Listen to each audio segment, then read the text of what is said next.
Awesome. So we've been in this series. Week 1, we talked about how you are cross-worthy. And a lot of people say, I'm not worthy of the price that Jesus paid. And there's a great difference between being deserving and being worthy. And Jesus thought that you were worth it. Jesus thought that you were worthy of the cross, which we'll talk about today. And then week 2, we talked about how Jesus was flogged, that Jesus received these lashes upon his body for our healing, for our physical healing.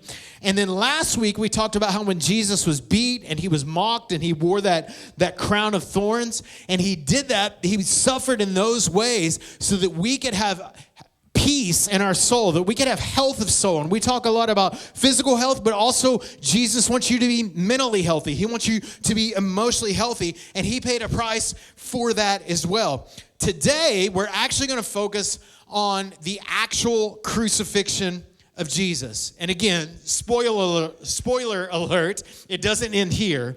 And so after Jesus was mocked in Mark chapter 15, after they had mocked him and took off the purple robe, we talked about this last week, and put on his own clothes on him, they led him out to crucify him. Now, there's this moment that happens. Have you ever sat in court? Have you ever been in a court? It's the most grueling, like sitting through anything. Like it's boring, it's draining, all those things. Jesus spends all this time in court, basically. He's got all these accusers around him. So Jesus is suffering all this mental anguish, and even more before that, which we'll get into in a little bit.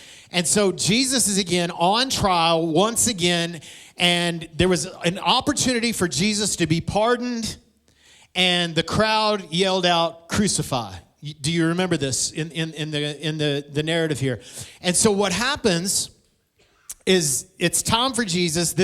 They asked the crowd, "What do you want to do with Jesus?" And they said, "Crucify him." And we like to think, man, if I was there, I wouldn't have said that. But understand this, that Jesus, just like today, everybody acts like they love Jesus. Everybody kind of likes Jesus. They don't like the real Jesus. They don't like the Jesus of the Scripture, because the Jesus of the Scripture actually preaches against sin. Jesus is actually for the Bible, in case you didn't know that. I mean, he was a person that memorized it. Come on, Jesus is all about the Bible. He's not just this, nice little social justice, hippie walking around. He actually had some really hard things to say. And he actually calls us to deny ourselves and follow him, which is where we're going to spend this today. And so don't think that you would have been the good guy that said, "No, we don't want to crucify him. I would accept him." Most had that posture towards Jesus, as most do today. And again, Jesus doesn't need a new branding for 2024. By the way, he's the same. He's been the same yesterday, today, and forever. So get back to the message. All right, 21. A certain man from Cyrene, Simon, the father of Alexander and Rufus, was passing by on his way from the country, and they forced him to carry a cross. Now, I love this guy because he's the first guy that ever carried the cross besides Jesus. He's the first follower of Jesus that actually carried a cross. And we're going to talk about a figurative cross in a moment. They brought Jesus to the place of Golgotha, which means the place of the skull. How many of you know that the battle always happens in the mind? Then they offered him wine mixed with myrrh, but he did not take it. So wine mixed with myrrh was kind of a way to ease the pain, kind of make the process a little bit more simple. And Jesus says, "No, I don't want the process to be more simple. I want to pay the highest price. And that includes me being in pain and me not being doped up to go through it."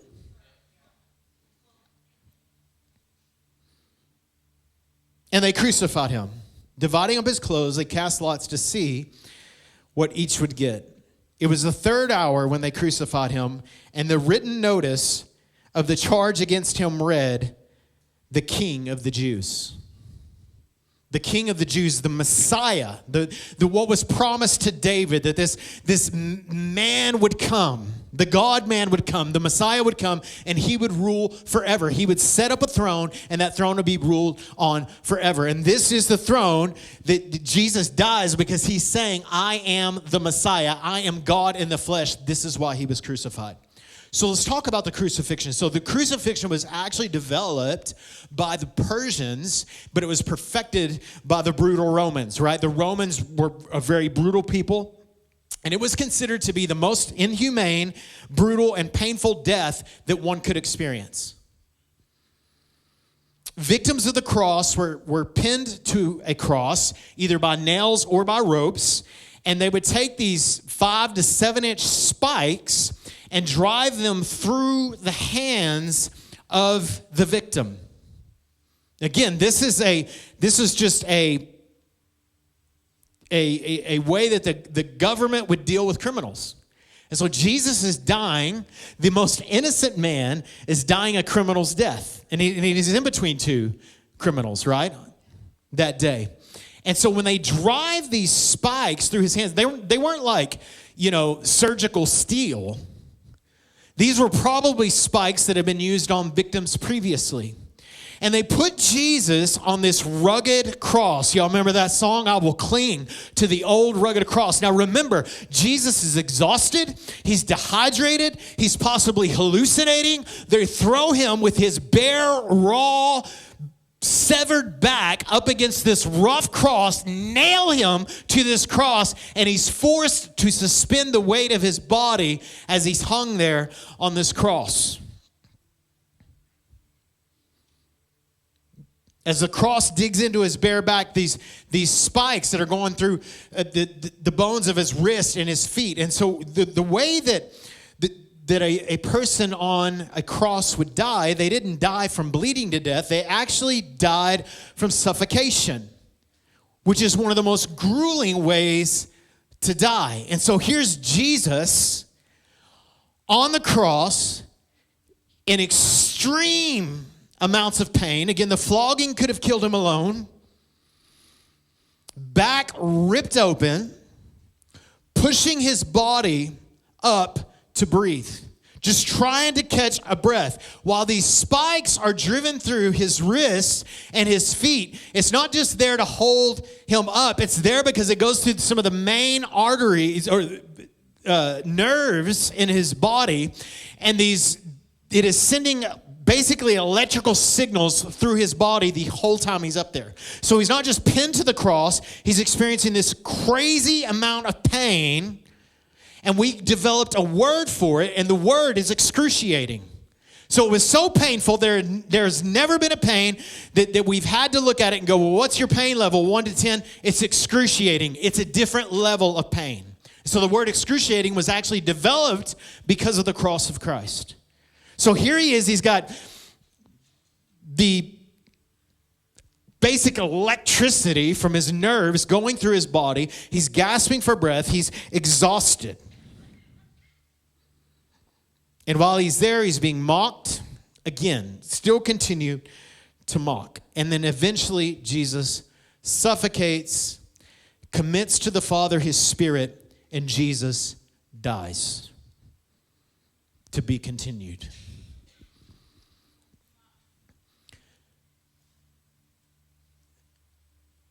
What makes it so difficult for Jesus to endure this is not just to go through it. Jesus knew he would go through this. I mean, it's one thing to go through something, but if you knew you were going through it, depending on the severity, it might actually make it a little worse. And so Jesus is with his disciples in Mark chapter 8, and he begins to teach them about this moment that he's about to face. He began teaching them that the Son of Man must suffer many things and be rejected by the elders, chief priests, and teachers of the law, that he must be killed and after rise again on the third day. Verse 32, he spoke plainly about this. So he's gathering his people around. He's got his disciples. He's got all these other people besides his disciples. People are gathering around him. He's like, bring in close. Come here. I need to tell you. I know it's been fun touring around the countryside, healing people, multiplying bread, seeing all these miracles, having all these incredible teachings. I know it's been fun, but I want to share something with you. So would you come in close? And he begins to tell him that he's going to suffer. So Peter, good old Peter, perks up. Nah. This is what he says. He took Jesus aside and rebuked him. That's a bold move. He's rebuking Jesus. Now, Peter's the follower, and Jesus is the Lord. He's the master. He's not supposed to rebuke Jesus. But when Jesus turned and looked at his disciples, he rebuked Peter. And he says, "Get behind me, Satan." Jesus would never say that, apparently.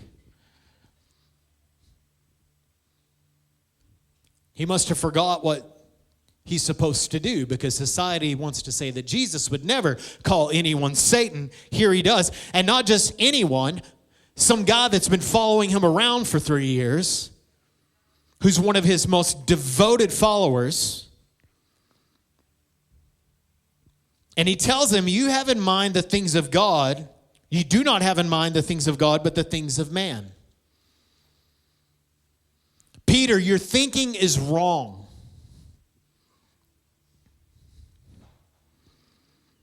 You're listening to the devil. So he's calling him out. Then he called the crowd to him. Again, he's like, come on. Listen. Listen, listen, listen. I know y'all all feel the way Peter is. He's just the only one that's willing to say it. If anyone would come after me, if anyone would follow me, if anyone wants to be my disciples, different translations put it different ways. It means that if you want to be a follower of Christ, he must deny himself.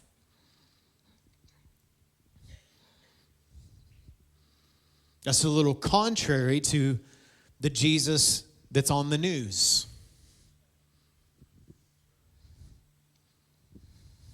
That's on the reconstructed, quote-unquote, Christian who follows a Jesus that's not in the Scripture. He must deny himself, take up his cross, and follow me. For whoever wants to save his life will lose it. But whoever loses his life for me and for the gospel. So it's not just for me, but it's this message that we've been living by.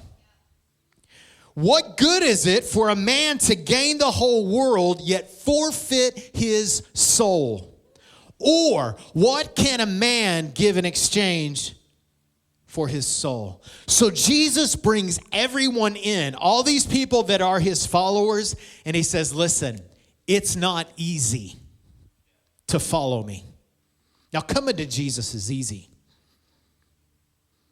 Come on.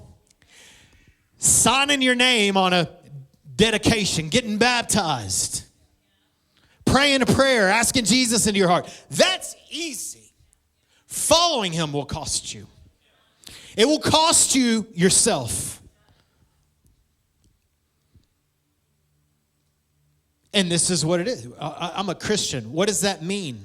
That means I went to church. That means that my parents were Christian. That means that I accepted Jesus into my heart at a camp at a certain age. I had this experience.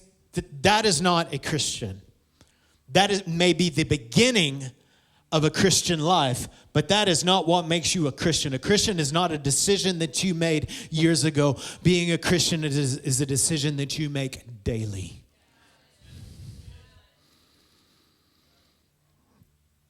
So he tells us, deny himself. What does that say in the Greek? Because we don't like that. In the Greek, it means to say no to yourself. It could mean this, to disown yourself. To divorce from yourself. To dethrone yourself.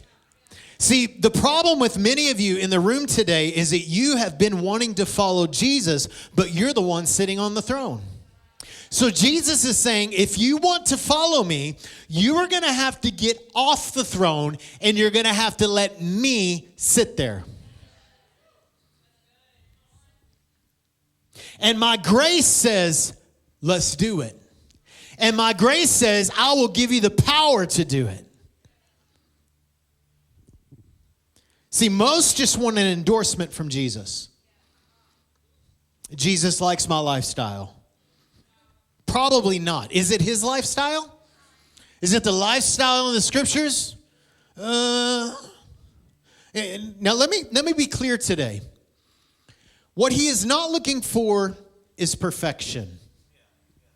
What he's looking for is direction. Because you're going to screw up. In fact, I would suggest this to you. A true follower of Christ is more aware of his imperfection. And he goes, on the daily, I missed it. And somehow that got lost. Somehow we think that our performance is what makes us a Christian. No, it's the direction of our life. It's not about you being perfect about it, because you are going to blow it.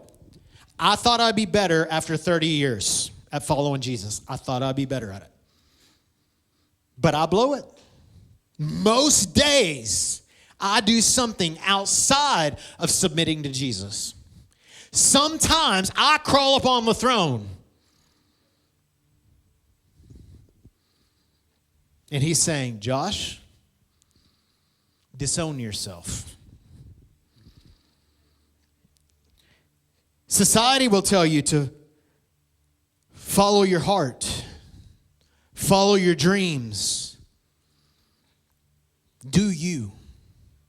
Jesus says, don't do any of that. That's really bad advice. Follow me. Don't follow you. Ask me to change your heart so your heart looks like my heart. But don't follow your heart. Don't follow your dreams. Follow his. Follow his purpose. Follow his command. Follow his. Well, I just love Jesus. What we say when we say that, what we're saying is that in my heart, I have really good intentions. I think fondly of Jesus. When Jesus looks at us and goes, no, you follow me with all your heart, soul, mind, and strength, your ability to carry it out. But most just want an endorsement. Jesus loves you so much. And we say, that means he accepts you just the way you are. And he does, but he will not let you stay that way. Following him does not look like you following you. You following your dream. I don't care what the Hobby Lobby picture says. I don't care what the cool little bumper sticker you have on your car.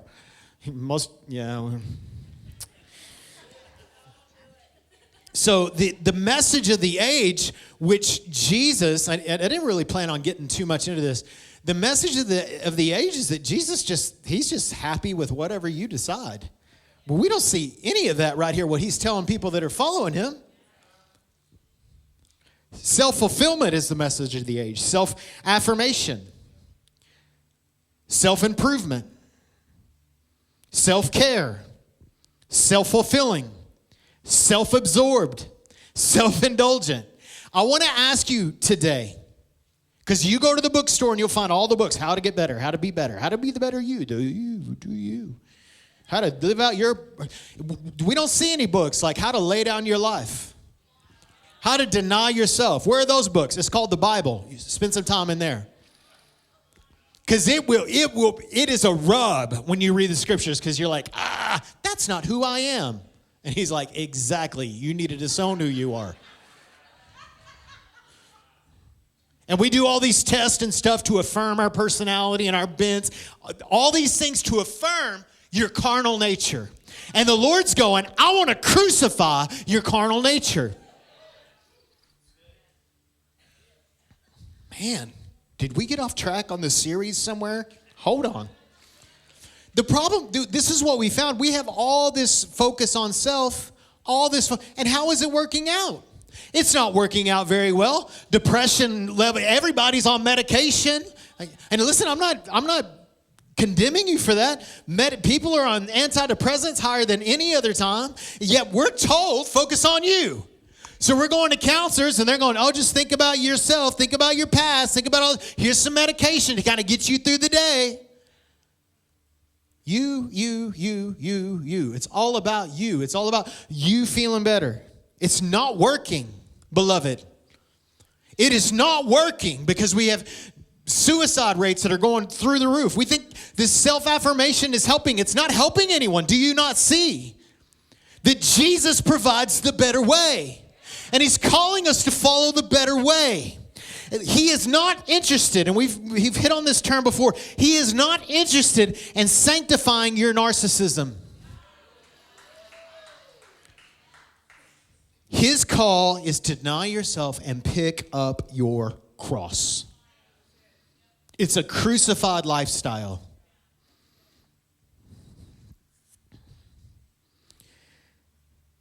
See, he sees our life as worthy of a gift that he would receive. He's worthy of my everything. I was worthy of his. We love because he first loved us. He looked at me and he thought, man, Josh, I really want you. And I'll pay such a high price to have you, to own you. And so I can look at that love and say, man, Lord, in view of God's mercy, I can live a sacrificial life with ease because he's worthy of my life. He rescued my life. And so I'm not talking this morning about self-worth. No, you need to know your self-worth. But your self-worth is defined by the price that Jesus was willing to pay for you. I'm not talking about your self-worth. There's a big difference between self-worth and self-centeredness. And this is what culture is preaching. This is what many, unfortunately, in the church are saying. It's all about you. It's all about you coming in. It's all about attracting everybody to come in the room to pray a little prayer that is probably meaningless. I'm troubled by that because that is not what Jesus calls us to. He doesn't call us to pray a prayer. He calls us to live a life that starts with a prayer. And one of the things with baptisms, and you guys need to just if you're not baptized, you need to get baptized since you believed. Because what happens in baptism is we are dying in the waters and being resurrected in a new life. And we leave some of the sin issues that you've been struggling, I believe, can be dealt with by you just being obedient to baptism. So you're worthy of the cross. Is he worthy of yours? Is he worthy of your cross? So the invitation is for you to not be yourself. That's the worst advice I could give you as a pastor, even in 2024. It might shrink our church. Okay. I want the real Jesus. I want the truth. That's more important than my emotional well-being because my emotional well-being will likely change tomorrow. The truth won't. And so I'd rather center my life around something that's stable. So we're called to clothe our new self, die, be crucified, dead. Stop giving yourself resurrections, right? You do have resurrection power. Sometimes you resurrect yourself. But we're called, Ephesians chapter 4 says, put on the new self, created to be like God in true righteousness and holiness. It's a new self. See, you can't do it with works. You got to be dead to live this life. So how do we do that? Well, number one, we stop trying to find ourselves. I'm just trying to, don't try to find yourself. Because typically what you're saying is your old self. So Jesus says, for whoever wants to save his life will lose it. And Jesus is talking about eternity. You think that you can work your way into heaven? You think you're good enough to meet God's standard? No. Anyone who wants to save his life is going to lose it. These are the words of Jesus. Not do you lose your life for my sake, for me, and for this gospel. And someone say, well, it's all about Jesus, but there's no gospel. I just like this social figure who makes me feel good, and I can say you're always with me and call anything that happens good, what I might deem good in my life, God, or the endorsement of heaven. Where are you getting this? Jesus is saying, I want you to die to you.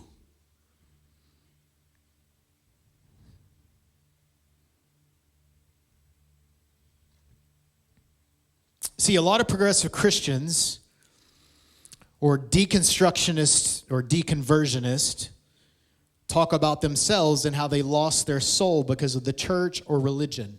Notice how they say their soul. I lost my soul. I forgot who I was. That is exactly what Jesus calls you to. He calls you to forfeit yourself.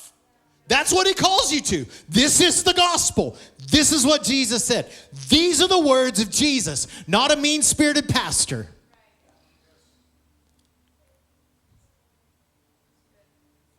And I understand the church has its problems, and there are things that we need to deconstruct from. And I would say the thing that we mostly need to deconstruct from is this message that is all about you. That's what we need to deconstruct from. And we need to reconstruct to the gospel and this life of following Jesus. The better you is the dead you, all right? So, stop trying to find yourself. Number 2, give your life to Jesus. You're not going to hear me tell you to ask Jesus into your heart. I do have a problem with it actually, but I just think that here's the deal. When I was a little boy, like 4 years old, I remember being told, first of all, I had this fear in my heart that I was going to die and go to hell. I was very aware that I wasn't performing well. Most of us are. Like 4 or 5 years old. And I remember being told, if I will just ask Jesus into my heart, I'm good. I don't ever have to do anything else. And I knew as a child that God expected more than that. Can I tell you today, in this grace of God, there is an expectation. The invitation is really wide, but when we come in, there is an expectation. And it's not like hook, line, and sinker. It's not like that. God's not trying to trick you. The problem is we've confused surrendering our life to Jesus to saying a right word. And I knew that God expected more from me than that. So you know what I did for the next 10, 12 years? I prayed that prayer every day because I knew I wasn't right with God. Because I did not deny myself. I was not following Jesus. I was trying to get hell insurance.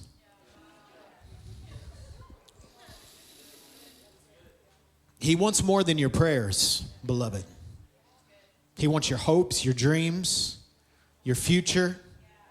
And many are willing to surrender their past, but only a few will entrust him with their future.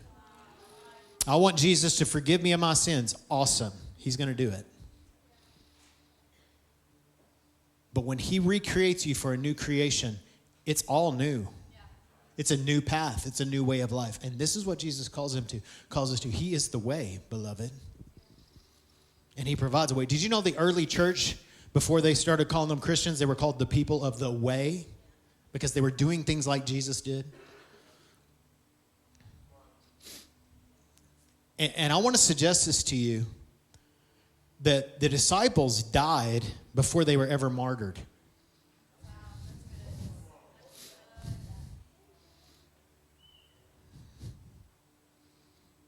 You have to, and Jesus died before he went to the cross. We'll get into that in a minute. And this is the thing, when you're dead, you don't have rights. What do I get to do if I'm a Christian? You don't get to do anything that you want to do. You only get to do what he allows you to do. Because you've disowned yourself. That doesn't necessarily mean that your job will change. It doesn't necessarily mean that your relationships will change. But the way that you do your job will change. The way you do relationships will change. there will be a lot of change. And if there is not a lot of change and there is not fruit showing up in your life, then maybe you're not connected to the vine. So it wasn't just Jesus that was nailed to the cross that day. It was us. And it wasn't just our sin. It was our lives.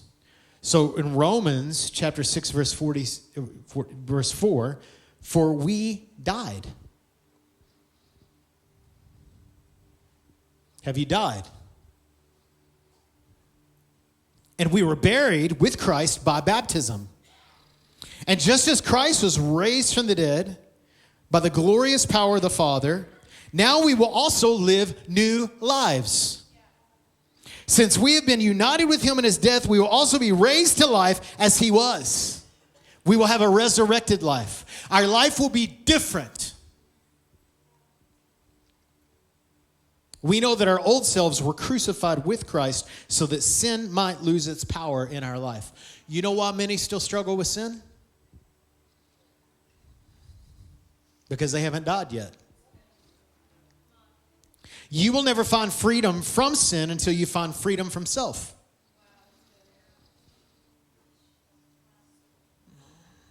You don't have a right to be offended.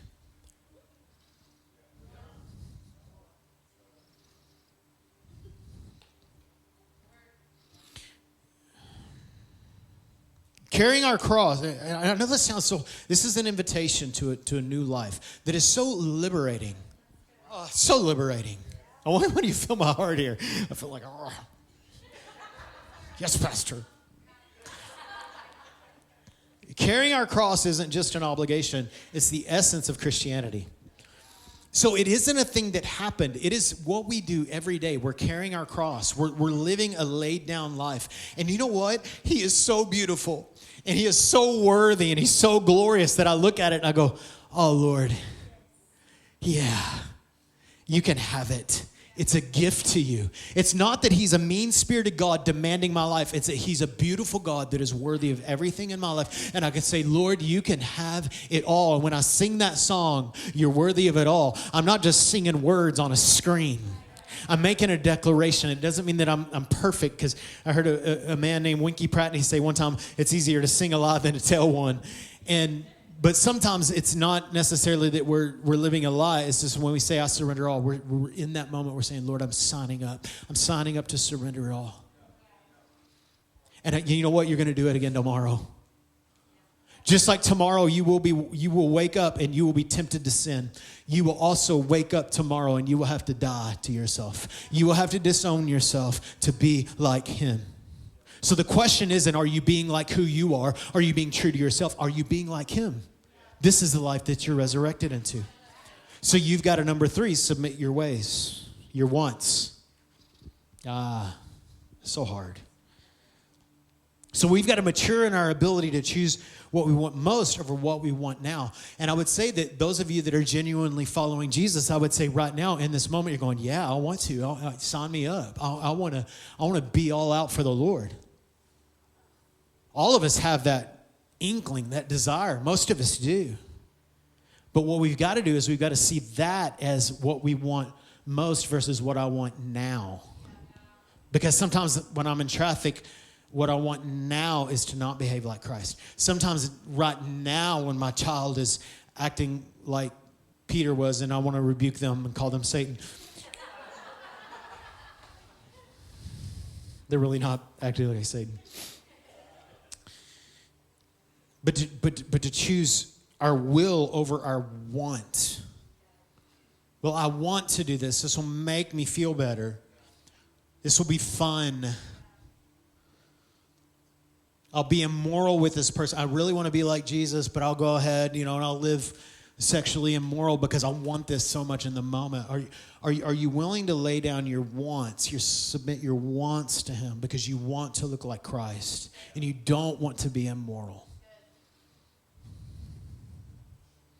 Do you want to advance the gospel? Or is your quote-unquote Christian liberty more important to you? It's a surrendered lifestyle. I was thinking about this last night. we talk about, like, we live in a goal-centered culture. We're like, I want to lose 30 pounds within 6 weeks. Also, I don't have a problem with goals. I think that stuff's important to a degree. Committed to self-improvement, right? I'm going to do less device time. My goal is to be able to run a 4K within 30 minutes. I don't even know the times. That just shows you how much I know about all that. And so I won't be able to get out of the couch and walk to the car. Yeah. Whatever. So we have all these goals, and so we talk about sacrifice, right? We're like, oh man, if you want to lose that 30 pounds in 6 weeks, then you're going to have to sacrifice some food. You're going to have to sacrifice some time. You're going to have to go to the gym, right? If you want to grow in leadership, if you want to advance in your company, then you've got to take these classes. You got to sacrifice time. It might even cost you some money. You got to do this. And we talk about sacrifice, all about doing all these things to promote self. Yet when it comes to Jesus, there's little that will sacrifice to be like him. And it troubles my heart. I believe it troubles the heart of God that we are so focused on self that we'll have all these disciplines. We'll lay down all these things so I can be a better version of me. But we won't do those things to be like him. And that's the call. It's the reward. Listen, the reward of no. There is a reward in saying no. And I'm not against any of those things. I think it's good for you to be healthy. I decided about 7 years ago that I was going to start going to the gym every day because I did not feel good. Not every day, but a lot of days. When it's convenient, When I feel like sometimes.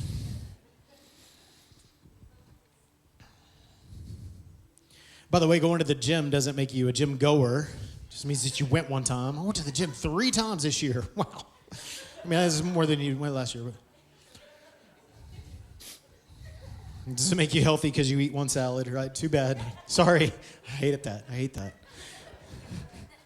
Why can't we take a pill that converts the steak to salad? Or the French fries to salad? That'd be... Okay.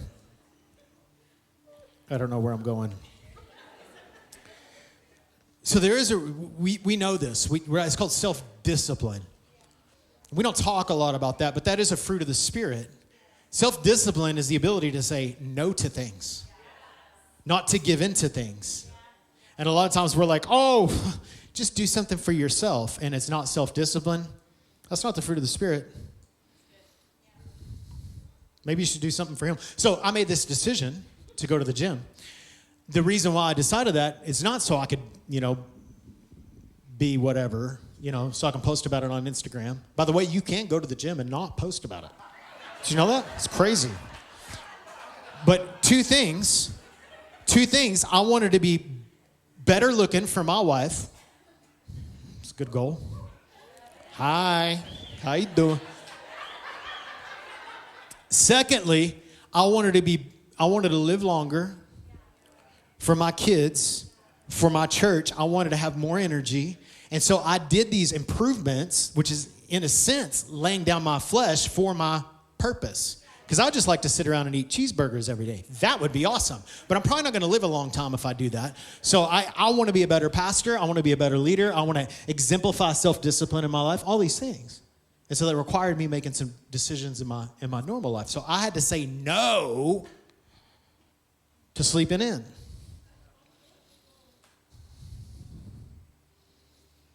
It's the bending of our will to get what we really want. What we want, the greater want. Jesus had to bend his will.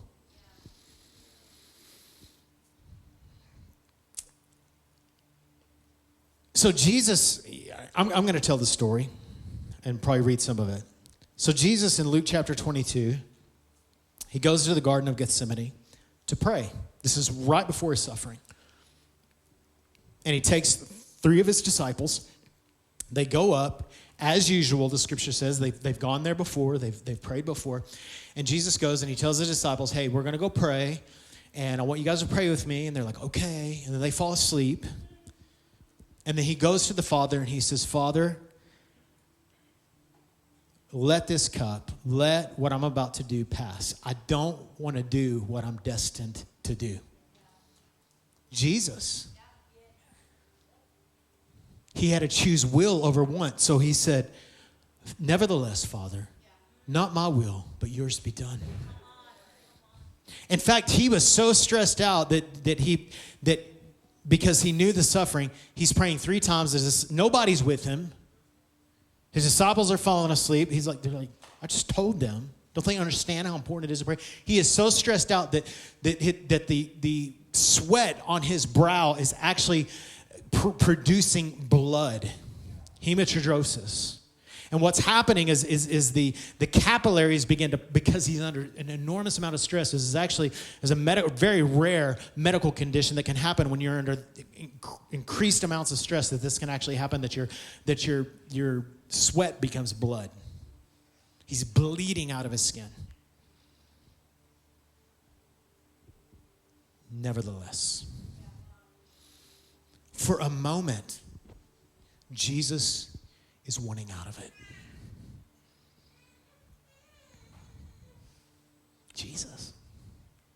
Jesus was asking to get out of it. Do you understand the gravity of this? He knew what he was going to have to go through.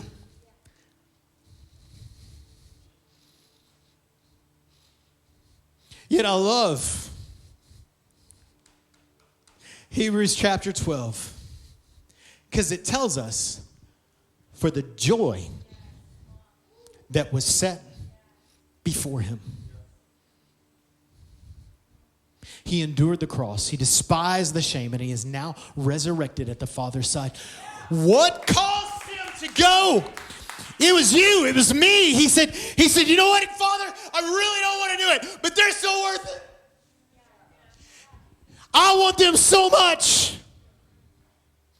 I'll suffer to have them. And I don't want to do it, but I'll do it. And beloved, we are not going to get out of going, Lord, can I just not do it? No, he's calling you to do it. He's calling you to lay down this life, to surrender this life. The word for the Gethsemane is the olive press. And in this moment, Jesus is being crushed. And without Gethsemane, there is no Golgotha, because he wouldn't have the strength to carry on. But he had to get to the point where he laid down his will. And beloved, I'm inviting you to this life today. This is, I will lay down my will. I will lay down my wants. I will lay down my materialism to surrender to what God is calling me to. Because he knew this. Listen, the prize is greater than the pain. So we are the joy that is set before him, and he is the joy that is set before us. Why? Why would we do all of that? So the Apostle Paul says it this way, I want to know him. I want to know him in the power of his resurrection, Philippians 3, and the fellowship of sharing in his suffering, becoming like him in his death, and so somehow to attain the resurrection from the dead.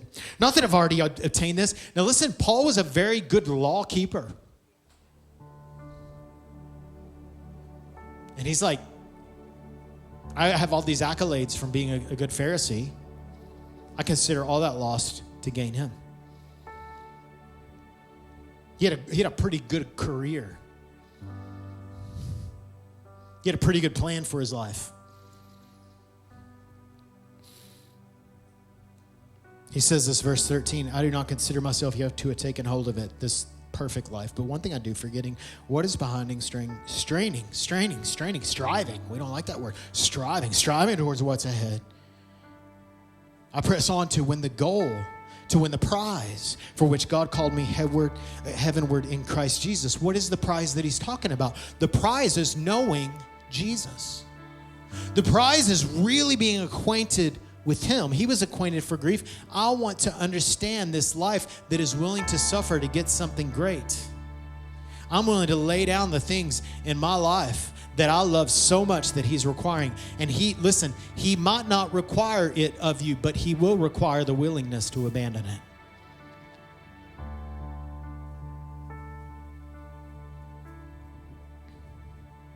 Andrew, one of Jesus' followers, Fox's Book of Martyrs, great book for you to pick up and read. It talks about the death of the apostles, all but one. Well, it tells of how they tried to murder him, but they couldn't. But when Andrew is about to be crucified for Christ, also literally about to die. And we have people today that say, I would die for Jesus. The mark of the beast came, I would die for the Lord. But you don't even live for him now. And it's like, he's just asking you to give him your life, to live for him. He might ask you to die for him. He'll definitely ask you to die in your desires. Yet the apostles, they were so devoted to Jesus that all of them endured suffering. And the apostle John, they tried to kill him and he just wouldn't die. So they exiled him to Patmos. That wasn't a good idea, because he is a better revelation of Jesus that he had before. So it says this is what Andrew says. This is 70 AD. He says this. He says, with joyful approach, O cross, most welcomed and longed for, with a willing mind, joyfully and deliriously I come to thee, being a scholar of him who did hang on thee, because I have always been thy lover, and have coveted to embrace thee. He's saying, listen, I have longed for this day that I may be able to pay a reflective price that Jesus paid for me. Thank you for joining us at Overflow Church today. We hope that you are encouraged and encountered the reality of Jesus. If you did, please let us know in the comments. And make sure to subscribe and hit the notification bell so you don't miss anything that we have coming up. Have a great day.